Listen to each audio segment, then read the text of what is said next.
right here in the middle of Jojutla.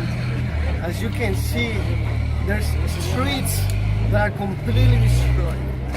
Apparently it's like around 2,000 homes in Jojutla and counties around it, where families completely lost everything. As you can see right here, all people are united, are helping, and together they're carrying the stuff out of their homes together, like home by home, they're united carrying the stuff out. So far, there's like 50 dead people in this county so far. And we need your prayers, and in any way possible that you want to help.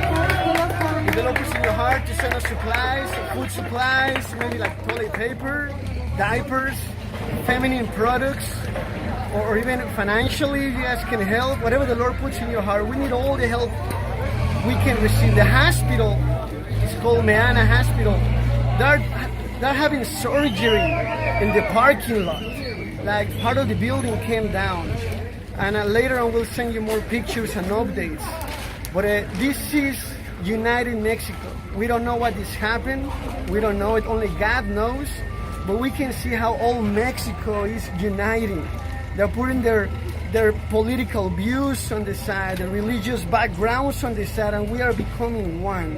And my prayers are that now Jesus comes and restore our hearts, and all those that have lost everything, and even family members.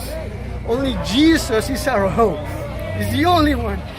So Holy Spirit, I'm asking you to come and bring Mexico back up.